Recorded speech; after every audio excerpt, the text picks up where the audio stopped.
Hey, caramba. Okay, we're ready. Hi, welcome to our channel D.S.R. I'm Zoe and today I am riding the Honda CB1000R. Before we begin, let's roll the intro.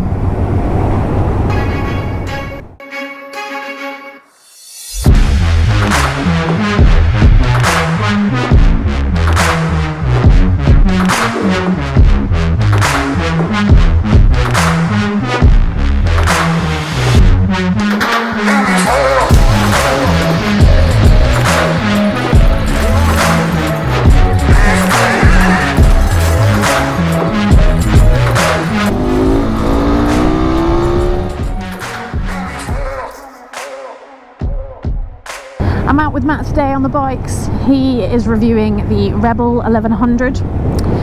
And confession, I was due to start a new series today of short rider big bike.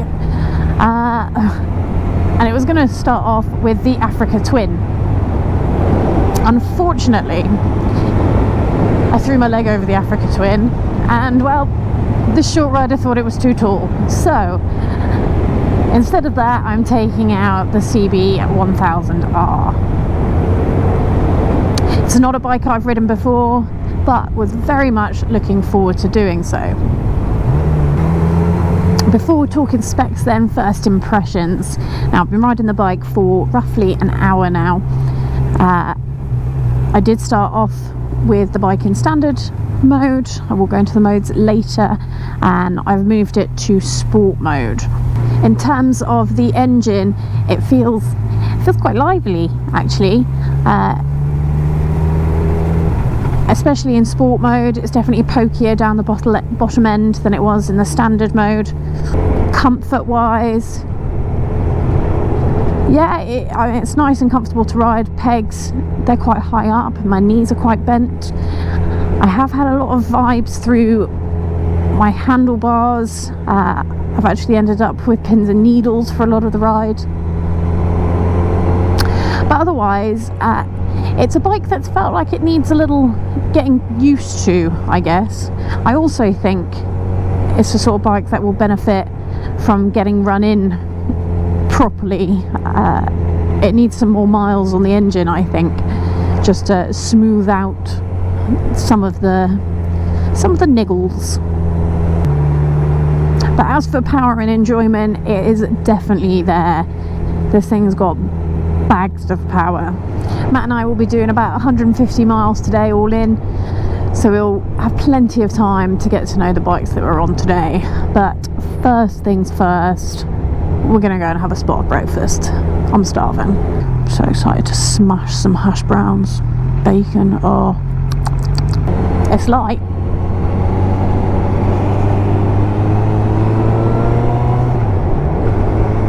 Seat height is quite tall, but it is quite narrow at the same time, so it's not too bad. The seat though, rigid. Why do manufacturers do it to us? Just so we spend more money on comfort seats. Oh, how can I do first impressions without talking about this quick shifter? Spot on, no issues, really smooth. Always love it when a quick shifter works, right? Oh, only 3 minutes till breakfast, but just before we go and stuff our faces, just want to say a big thank you to Branson's, because that's where our demo bikes came from today. Branson's over in Yeovil. Go and say hello. They've got a good range of demo bikes across the Honda and Yamaha manufacturers. So yeah, if you're in the area, go and say hello. Drop our name into the conversation. That would be nice. So we're fed and watered. I'm feeling a little less grumpy now I've had a delicious breakfast in me. We just jumped onto the M5, so we have done a few motorway miles, so I've been on the bike for a little bit longer now, starting to get to grips with it a little bit more as well. Let's talk the specs then. As I said, this is the CB1000. This is actually the black edition for 22.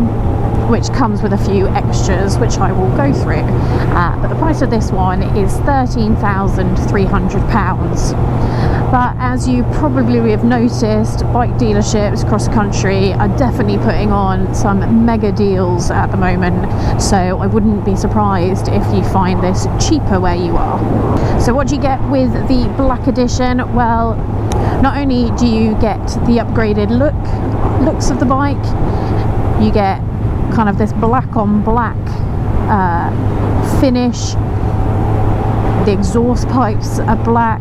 You get some really lovely little embossed symbols, for instance here just on top of the handlebars.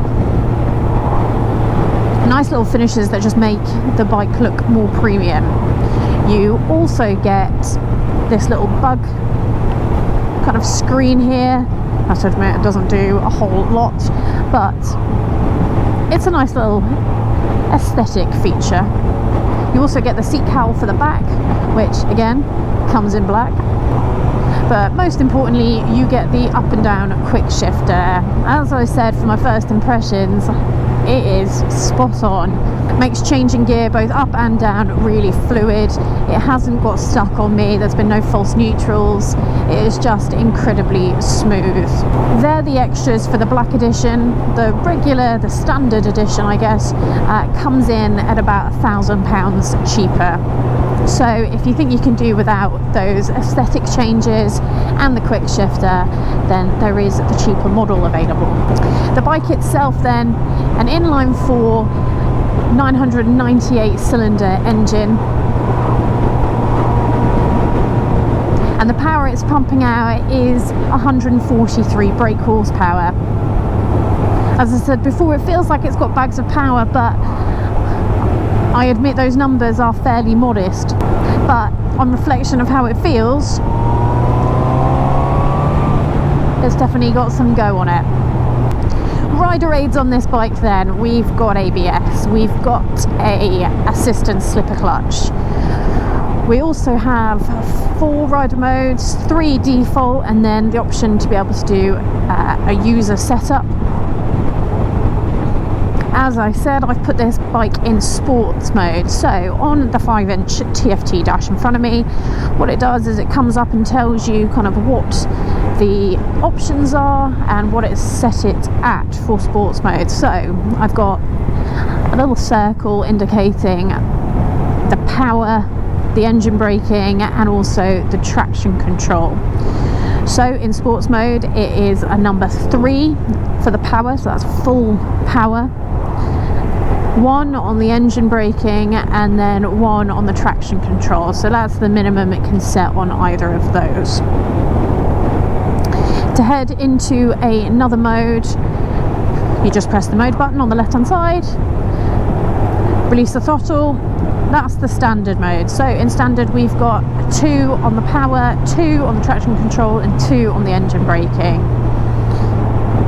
If I go back into mode again, I hit the rein, we're on 1 for the power, 2 for the engine braking, and 3 on the traction control, making it lovely and easy to use on those more slippery occasions when you're out. If I feel it now as I'm riding, it's certainly less snatchy. It's nice and smooth, easy to handle. It's exactly what you want when it gets a little bit damp. Sports mode is definitely snatchier off the throttle, but less boggy than it is in standard, which feels like a much easier way to ride. The suspension setup on this bike seems pretty good. As for the brakes, they're sharp. I've had no problems with them at all, both the rear and the front brakes, which is nice as stock. I really love that with this bike that you can just pull away from any gear. Just a good old inline 4 engine, I think.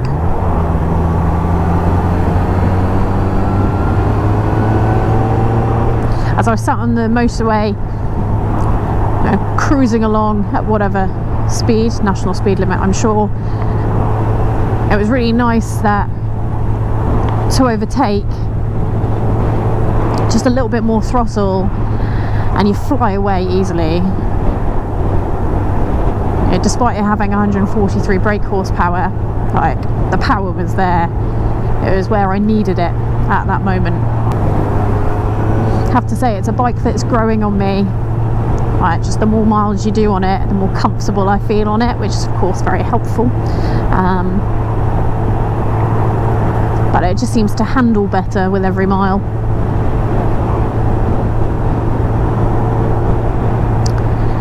I wouldn't say I'm the comfiest on it though. Having read other reviews, I know lots of people have said what a good seat it is and how comfortable it is. My bottom's sore. Maybe it's from the perspective of a woman, large bottom, I don't know. Bet your bottom dollar though, if Matt sat on this, he'd probably feel the same way. We're not skinny ass people. Yeah. That's Matt just moaning about his seat as well on the Rebel. I just want a nice comfortable seat. I can cope with feeling a little bit hunched or my knees a little bit too high, or in this case my wrists. Funny, I said it's a naked bike, although definitely more geared to that Neo Cafe Racer type vibe rather than a super hyper naked, whatever you want to call it. But I've definitely got pressure on my wrists. I look very upright, don't get me wrong, I feel very upright, and yet I've really struggled with pins and needles, so that's not ideal. Equally, because my knees feel quite high, I feel quite tensed in my stomach. And no one wants that. No one wants to be tensed in their stomach. This ain't a workout. Doing a little bit of filtering earlier, this bike felt very easy to handle. It was light, moved where I wanted it, a little bit of clutch control. It's certainly agile enough for what you need.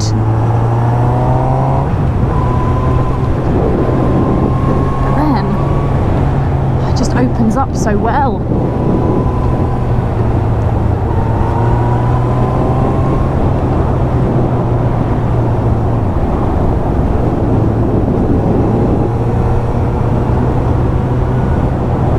It's no light chicken at 250 kilograms, but as I said, holds its weight really well. The seat's really narrow, so even though the seat height is 830mm, it still doesn't feel too bad getting on and off. For me, at 5'5" with quite a short leg, to be fair, I'm certainly not flat-footed. I can get both feet down either side, but I am on my tiptoes. Yeah, as usual, that only really causes me concern if I'm coming to stop on something that's got a bit of a camber. Otherwise, I've been comfortable and confident coming to stop at lights, etc. I am still struggling with the comfort side, not just the seat. The pegs, they're quite high up for me, so my knees are, they're very bent. They're not at 90 degrees. I'm certainly at a shallower angle than that.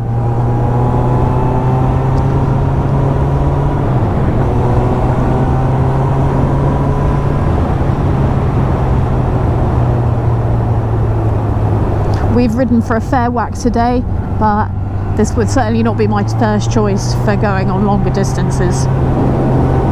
But as a Sunday ride, I'm really starting to appreciate the beauty of this bike.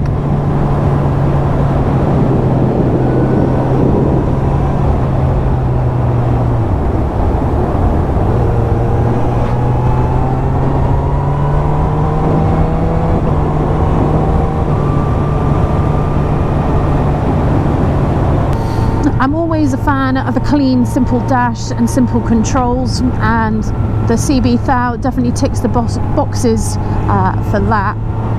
The 5-inch dash, the TFT, really easy to read. It's got all the information I need on it: fuel gauge, tachometer, odometer, It's got the sport mode and all the other modes very clearly when you change.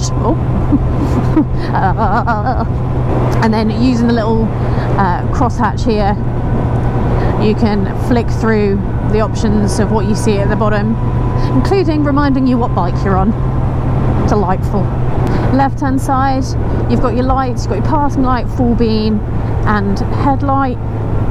As I said before, the mode button here is the one that you use to flick through your riding modes. Horn, indicators, hazard, and then the keypad here just to flick through the options. And then all you've got on your right hand side is your kill switch and start. One bit of technology that I would really love to see on this bike is cruise control. Map behind me on the Rebel 1100 does have cruise control, and we did do a little bit of motorway riding today, so that would have been a nice extra to have. But this isn't the sort of bike you want to sit on a motorway with, so I can forgive Honda for that. Something I should have mentioned before is the sound of the stock exhaust. So it's a 4-to-1 exhaust, part of the black edition, as they've kind of blacked it all out. Looks okay, it's not really my cup of tea, but I can see that there's been some design effort gone into it. But what you notice is how loud it is.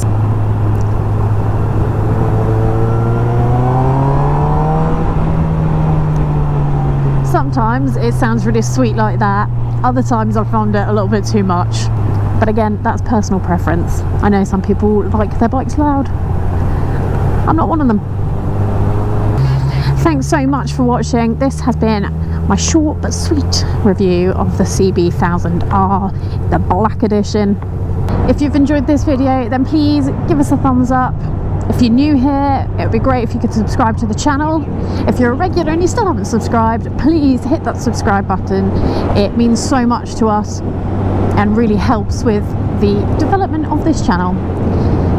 In the meantime, thank you very much and ride safe.